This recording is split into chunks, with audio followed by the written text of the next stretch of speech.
Hello lovelies, welcome back to my channel. Today is the much anticipated by myself. I've been wanting to do this video for a while, but I would start it and then something would happen and I wouldn't finish it, or I would finish it and I'd go back and watch it and I just wasn't satisfied. But today I feel like now is the time. Now is a good place to do this. Today's video is my 5 lessons from the Morrigan that I have learned over the last 5 years now. So like I've said, I've been working on this for a while. I wanted to make sure that I had, I felt comfortable with what I was talking about. So let's get into it, okay? So I do have my coffee. This coffee mug is, or was my mom's favorite coffee mug. And she passed about 13, 14 years ago, but she loved it because the sunflower had a little like smiley face on it. But so I have my coffee, I have my notes. Let's get started. So number 1 with the Morrigan. It is okay to take up space. Be loud, be aggressive if you need be. Never dim yourself to the point of extinguishing yourself to make someone else comfortable. This was a hard lesson for me to learn. I have always been the one who would prefer to take a step back to let others be in the front. I was always the one to take the path of least resistance, because growing up there was always so much conflict and so many issues growing up, that it was just easier and more comfortable for me to be the quiet one, to be the one who took a step back, like I said, and just dealt with what was around me, with what was happening, with what was going on. But the Morrigan, especially when I first started working with her, it was in the last year of my marriage, and it was her that really prompted me to stand up for myself, to really say, hey, this isn't okay, I don't agree with this, I don't want this in my life anymore, and to really set those boundaries and to really be honest with myself and the person that I was in a relationship with, to really say that I didn't want this for my life anymore. And ultimately that did lead to my divorce and me going out on my own, living all by my lonesome for the first time, having to completely not having anyone to take care of or to think of but myself, and my pups, of course. But that was a very hard lesson for me to learn, but it was a necessary one. It was one that I have continued to, or tried to continue embodying in, number 1, every relationship I've had since then. Have I had setbacks? Yes. I've taken a few steps back sometimes. I've let things slide that I shouldn't have, but I did eventually embody that truth again. That was a very hard lesson. Number 2, there is a time for everything. And when I say this, I say it because every moment you are in is where you need to be. Sometimes, even if your feelings and what you're going through feels inconvenient, or feels like you need to wait, you need to put it off, you need to shove it aside, you need to talk about it at another time. No, what you're feeling, what you're doing, the circumstances you're in is where you need to be, right? Because there are technically 3 of her, I always see it as, there's a time for fury, There's a time for introspection. There's a time for moving forward and being in yourself. There's a time for standing still. There's a time to just like contemplate what's around you. There's a time to call in your friends and your loved ones to help you with situations. There's a time for everything, and that time is correct. Okay. I had a very big issue with pushing my emotions, my needs aside, and then waiting to deal with them at a later time. And if I even got to the point of dealing with them, again, it was the path of least resistance. It was easier to just not deal with it, right? But with the Morrigan, she tells you this is a time to deal with it.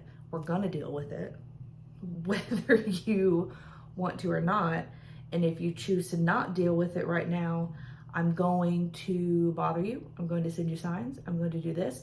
One of my main signs that I always get from the Morrigan is crows will, like, say I just pulled in, to work, I'm walking into work, there will be a crow like right above me in a tree, and as soon as I pass under it, like will start screaming at me, and that will continue every time I go outside. Vultures, crows, that's one of my main signs from her, that I need to pay attention. I need to do what I said I was gonna do, or just like something along those lines. Number 3, when you say something, mean it. Don't make empty promises. Your word is powerful. Now, in some form, I've always had that. I've always said, that don't ask me for advice if you don't, number one, if you're not going to take it. Don't ask me for my opinion if you know that you're not going to like it and we're just going to get into an argument. But this lesson kind of goes outside of that, just in everyday, life and conversations and things like that. What you say matters. What you say, you don't know if it sticks with people. You don't know if it could cause a ripple effect, with someone that you have interacted with that day. You don't know what your words or how your words could impact someone in your day-to-day life. But you should always say what you mean and have the wherewithal to back up those words, right? It took me a minute to very much because I would sometimes say something and I would mean it in the moment, and I would be like, I'm gonna stick to this. Again, it's going back to setting up boundaries. It's going back to, being aware of what I wanted or what I needed in my life, personally and otherwise. I would say it, but then I wouldn't stick to it. Or I would say it and then be like, oh, okay, well, we can come back to it and we can talk about it, at a later time. That later time would never come. So this is also about sticking to your word and following through, basically. Get a sip of coffee. I do just want to point out as well that it is snowing here. Let me just turn it a little bit. So these are the windows in my office, and it is snowing outside once again. Put you back down. Snowing outside once again. We were just starting to get the snow to melt and to go away, but here we are. Okay, so lesson number 4. When things are important, don't rush. If it's important, it deserves the respect of being given the proper time. Now, when I say that, this encompasses a lot of things, but an example I had was So I currently now have a kind of big altar to the Morgan, and it has all kinds of things on it. It has the jar I first made her whenever we were first starting to interact and work with each other. It has an incense burner. It has a wooden carved statue that I bought for her. It has candles, it has stones, things like that. But I was looking for an offering like dish to put on there, you know, for when I saw things that I thought of her, I could, you know, grab and put them in there and da da da. I was on Etsy and I saw this actually this, it was this copper dish that right now it's holding a lot of my stones. But this was the copper dish that I saw, right? And I thought, oh my God, that's so nice. I love that so much. Got it, came in the mail.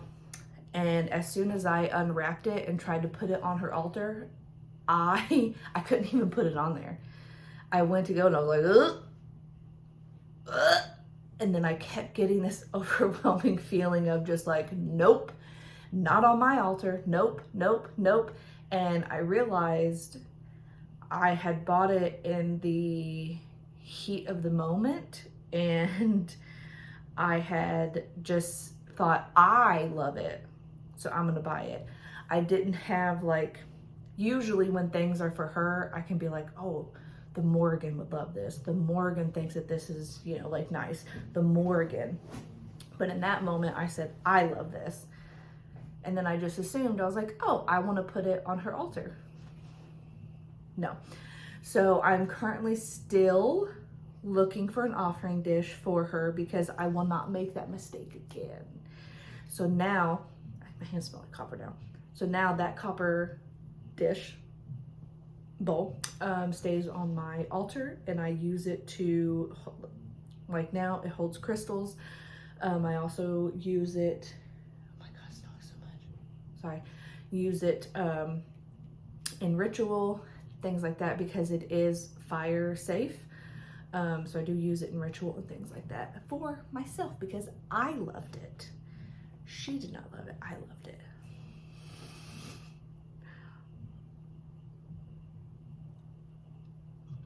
And just like so on her altar, I have a pretty tall candle stick holder, and I got it at Anthropologie. And as myself and my sister-in-law and one of my best friends, Cindy, we were walking through Anthropologie, and I saw it and I was like, oh my God, that's so pretty. You know, and I picked it up and I looked at it and I put it down and I turned to walk away, and something was like, oh no, the Morgan loves that. And I turned and I looked at it again and I was like, oh, she loves that so much. And then I picked it up and I couldn't put it back down and I had to buy it. I bought it and I put it on her altar. She loves it so much.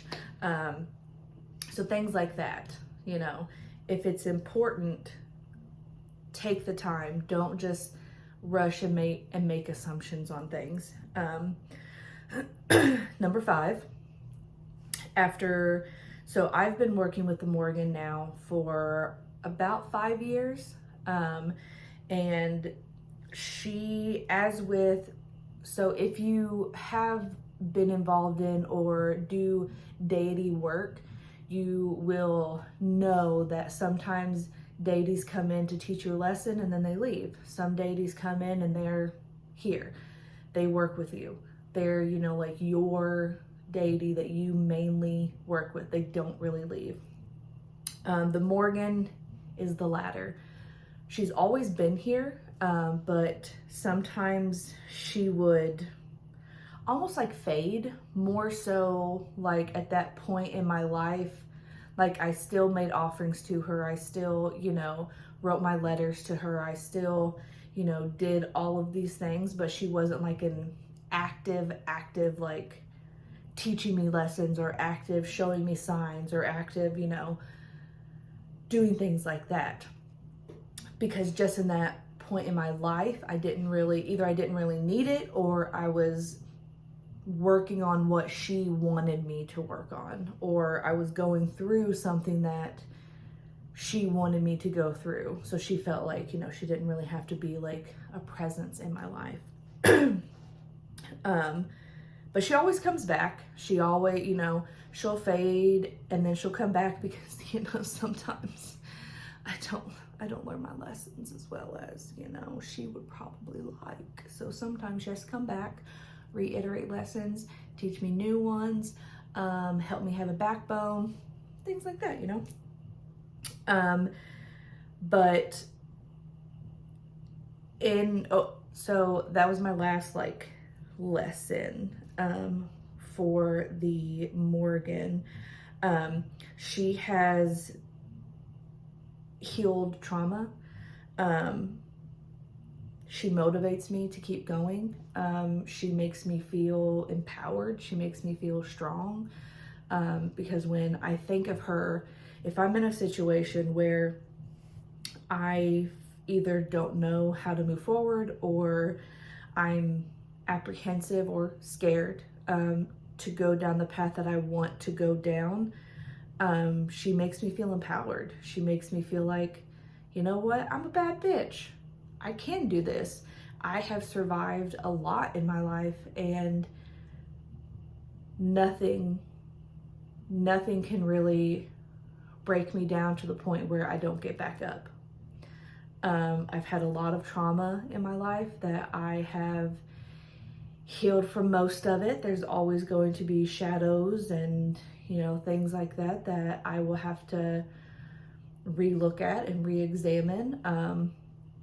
But overall, I have healed from a lot of trauma. I am at a place in my life where, 14-year-old me could not even contemplate. 14-year-old me could not contemplate that I was able to live on my own so my boyfriend just recently moved in, but I have been on my own since 2019. I have paid my bills. I've taken care of my pets. I've held down jobs, I did that. I didn't need anyone else in the grand scheme of things to. Now, were there times where I would need help from friends or what have you? Yes. But in the grand scheme of things, I held it down on my own. I did that, and my younger self never even thought that I would have a bank account, because I grew up so poor, and we lived not even paycheck to paycheck. It was whenever we had money, that the idea of having a bank account was out of the realm of possibility, But so my younger self would, if she could see me now, she'd be like, oh my God, we have not one, multiple bank accounts. We bought our own car, and it's not like a used lemon junker that's only going to be good, for a few months, and then we'll, have to work on it.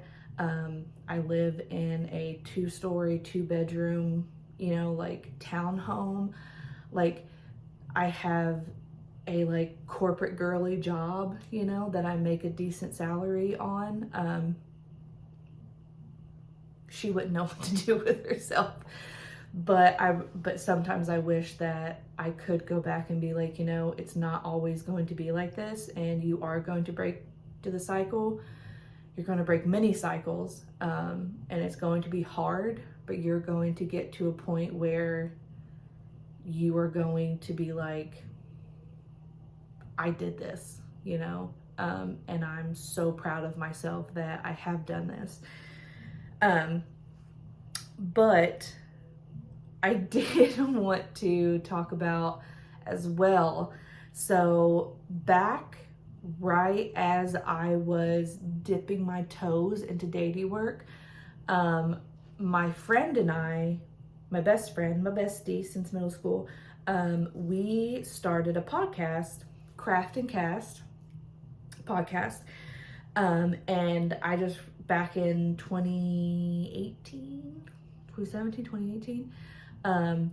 And I was just dipping my toes in dating work, but I listened to the first episode the other day that I haven't listened to at all since we recorded it 6 years ago. And it took me back to that mindset and that just like openness and that like, oh, you know, like that wonder and that like enthusiasm for things. I can't wait to go back. So we had about 16 episodes. And then life got in the way, and personal and work, and you know, we just had to stop.